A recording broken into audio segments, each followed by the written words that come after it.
Hi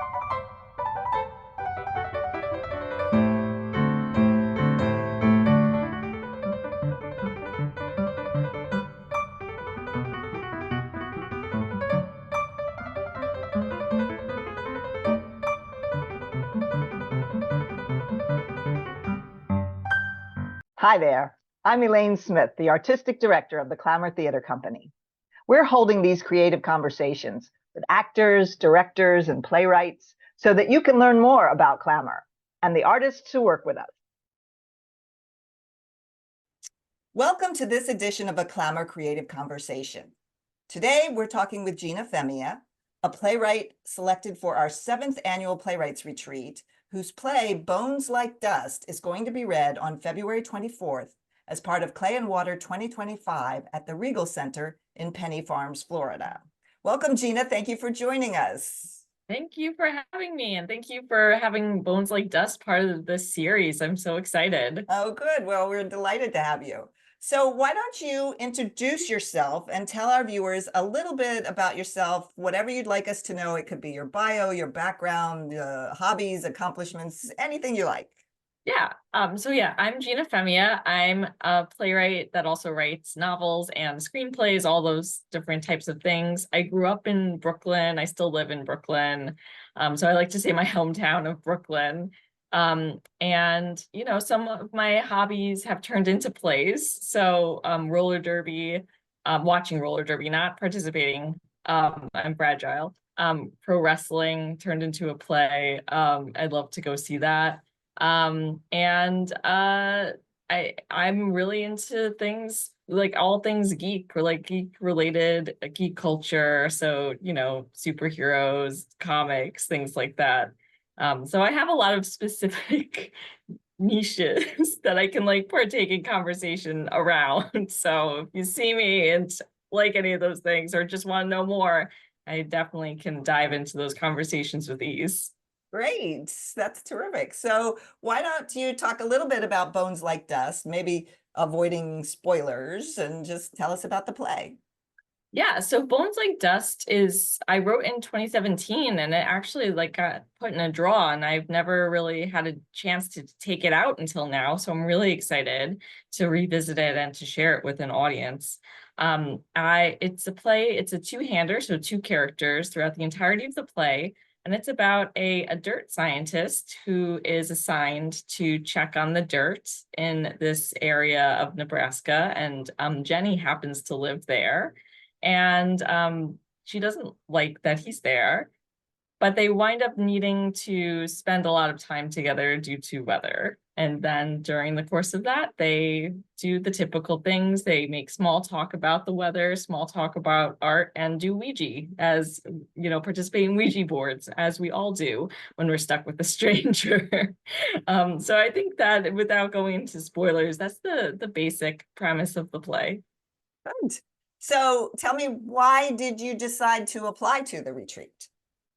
Yeah, I saw the call for this retreat on Playwright Center's job playwriting opportunities, and I thought that it just sounded really cool. And then the application, when I had, I was like looking at the application, and I really liked that they asked questions about you ask questions about who the playwrights are and like what we like to do. Like it went beyond just the play that we would apply with. And I had been thinking about Bones Like Dust and trying to find something that might, be able to like revive it. Mm-hmm. And I thought that it would be a really great fit.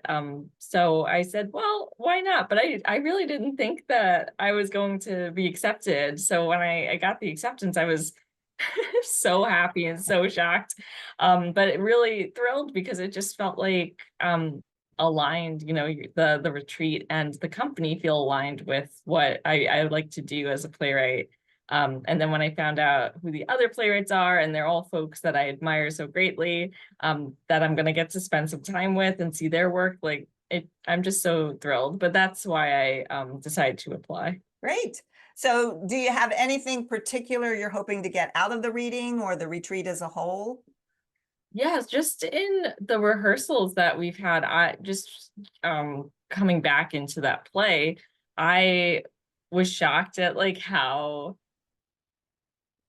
it moves through the entirety of the play. And so I'm so curious to hear what an audience thinks. I have such specific questions that I want to ask an audience after they experience it. I want to hear their thoughts. I think that there are some things that I'm curious about changing and shifting, but I really just want to get the audience impact in I want to get the audience's thoughts on that before I re-enter into the play. And I really love Clayton and Katie that are the actors in the piece. So I'm really excited. I've seen them over Zoom, but I can't wait to see them live. And I can't wait for their work to be shared with an audience. So I'm really lucky because my play is first of the week. So I am planning on using the rest of the week to look around. I love being in new places, and I've never been to this area of Florida before. So I'm excited to just be in a different location. And I am hoping to work on some of my own writing while I'm down there too. I find that sometimes when I'm in a different location, my brain expands in a different way. And so I'm excited to spend the week doing some writing of my own. Good. So speaking of your own writing, do you have a favorite play of your own? I love that question. Nobody ever asks me that. I do have a favorite play. It's called This Happened Once at the Romance Depot off the I-87 in Westchester. It's a play about a man who owns a romance depot and a woman who comes in desperately seeking an adult toy for herself. And throughout the course of the play, the two form an unlikely relationship that kind of slips through the boundaries of romance and friendship, and asks questions about who we are to one another. And it's just a snapshot of how important one person can be in your life for over a short period of time, and then kind of like leave your life but still remain with you. So that's my favorite play that I've ever written. People think that playwrights don't have favorites, and maybe some don't, but I love all of my plays in very different ways, but that one is particularly special to me because it's so close to my heart in a lot of ways. It's a very personal play, even though I don't think that anybody would think that to watch it or read it. But yeah. Cool. So has it been produced, or is it still waiting in the wings? It's gotten a lot of development. As a playwright, I tend to get developed a lot. Join the club, right? Everybody has that. Yeah. So I've gotten some great development, but I am very excited. It's going to get its first production at Mirrorbox Theater in Cedar Rapids, Iowa this fall. It's part of their congratulations. Yes, that's great. I'm so excited about it. That's great. Good. So now tell me, we asked this question just to make sure nobody ever runs out of things to read. What are 3 favorite plays that you have either seen or read by other authors, and what do you like about them? I love this too. I'm always ready to, I guess, add that to the list of things I'm always ready to talk about. So one of my all-time favorite plays is Intimate Apparel by Lynn Nottage. It was actually very much on my mind while I wrote my Romance Depot play, because I love the way that she handles intimacy in that play. It's also about people who are in intimate relationships that can't really cross into the romantic realm as easily as they would want. And I think about that play a lot. I got to meet Lynn Nottage. She was being honored at a festival that I was actually winning an award at. And I went up to her and I was like, I just need to tell you, I love Intimate Apparel. And I just burst into tears. And she was like, okay, I like that play too. Thanks. So that one is always top of my list. There's a play called Jesus Hopped the A Train by Stephen Adly Guirgis, and all of his work really speaks to me. When I was in undergrad, so I was the first person in my family to go to college. I came from a really working class family in Brooklyn that had been there for generations. And my mom was kind of dismayed when she found out that I was going to be like a playwright. Like that's what I chose to study in school. And you know, while I was in school, I realized, you know, the plays we were studying didn't really look like Brooklyn in the way that I knew and grew up with. And when I saw Jesus Off the A Train, it felt so much like part of the city, and that's the way that Stephen Adliger just writes of the city. And so it was the first time where I was like, okay, maybe I can belong in theater in some way. And so I just find his use of language really beautiful. The story, the way he tells it is very theatrical, and it taught me a lot, but it's also a story I return to again and again. And third play that's top of my mind right now, because I'm teaching a class called Creating the Fictional You, is a play called Well by Lisa Crone.